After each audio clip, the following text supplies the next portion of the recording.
From children's toys to mobile phones and laptops, you can find lithium-ion batteries in a variety of devices used to power our everyday lives. While highly popular, lithium-ion batteries can also be volatile.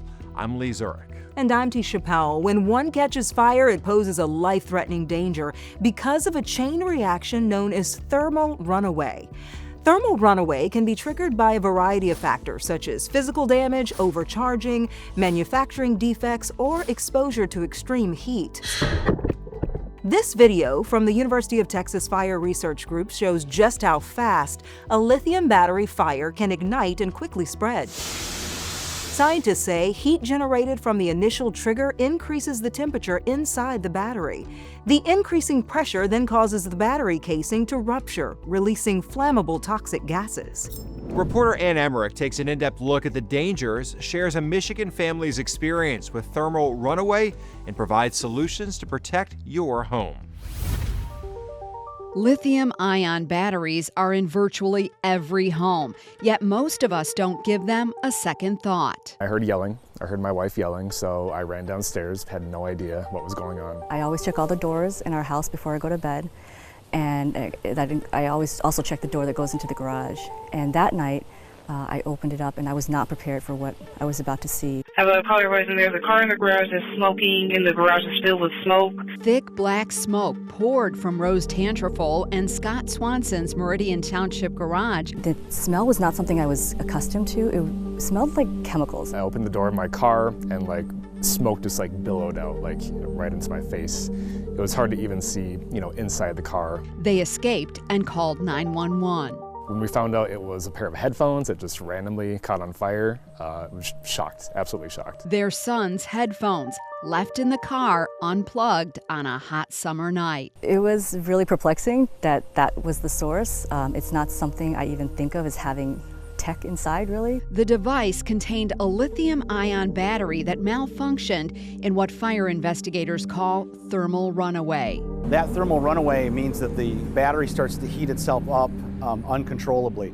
And once one battery cell goes, then the rest of them start going along with it. The car was totaled, but 12 days later, A car advising that a battery exploded and is on fire. same family, different battery, this time inside the home. And I heard what sounded like a kid's sparkler upstairs in my office. I heard a big pop, and I heard a roaring fire sound after that. And that's when I realized it was bad. It was a bad fire. Be advised, they're advising this battery is also catching other things and on fire inside of the house. Scott was home alone. A fire extinguisher didn't help. And at that point, the smoke was really overwhelming. I was starting to cough. It was getting in my lungs. So I left and once again called the fire department. Rose was out of state when she learned about the second fire. My heart just dropped. It was very hard to reconcile how this was happening. The cause? A portable battery pack purchased online. The device wasn't being used, hadn't been charged in they don't know how long. Again, it went into that thermal runaway mode. That office is now boarded up. Insurance is covering the costs, but the family had to move to an apartment while contractors repair damage from both fires. There are no words to really describe just that shock of facing a second fire 2 weeks after the first one. We're behind the 8 ball in terms of safety in some respects. We're getting our hands around the problem as best we can as we go along, but there's still a long ways to go. For Rose and Scott, the numbers don't matter.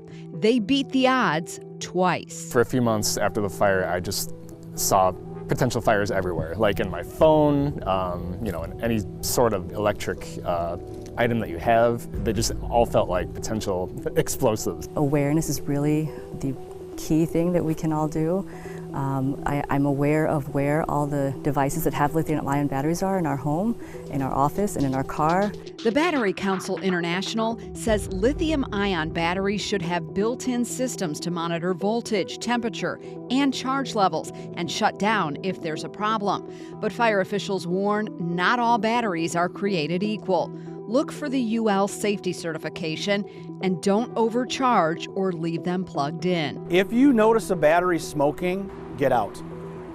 You're past the point of being able to do anything about it at that point. The fire marshal tells me regular fire extinguishers will not put out lithium-ion battery fires. And don't throw old batteries in the trash because they can spark fires at recycling centers, landfills, and garbage trucks.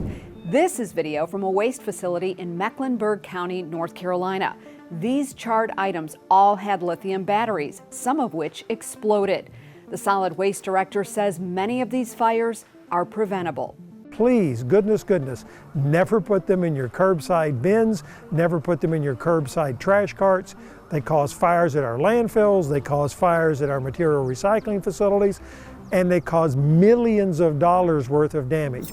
If you need to throw away an old lithium battery, take them to designated drop-off sites like hazardous waste collections or retailers like Staples. You can visit call2recycle.org to find a recycling spot near you. In Lansing, Michigan, I'm Ann Emmerich. Meanwhile, Congress has tasked the Environmental Protection Agency with developing best practices for battery recycling and new battery labeling guidelines. The EPA said Congress allocated $25 million for that project and set a deadline of September 2026.